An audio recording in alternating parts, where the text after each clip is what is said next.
Hello, good afternoon, welcome to my vlog. And for today's video guys, gusto ko lang po i-share sa inyo kung anong lasa talaga na Jack Daniels.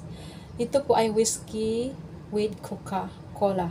So first time ko guys makatikim nito kung ano talagang lasa. So nung nakita ko siya ay Coca-Cola, tapos sabi ng amo ko it's whiskey.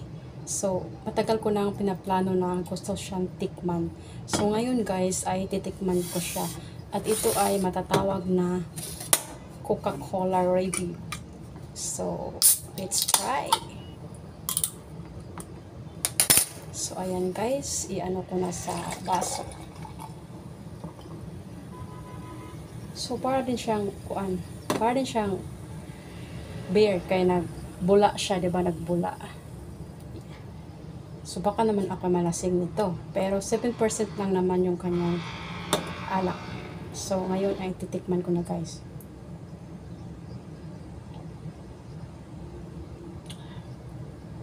Masarap siya guys. Lasang Coca-Cola pero matamis. Nangingibabaw pa rin yung lasa ng alak. Kasi nga mayroon 7% na whiskey or alcohol. At saka ano pa rin siya, parang nalasahan ko talaga yung lasa ng matamis, yung Coke. Yun yung aking na tikman. Ayan siya guys. Ayan.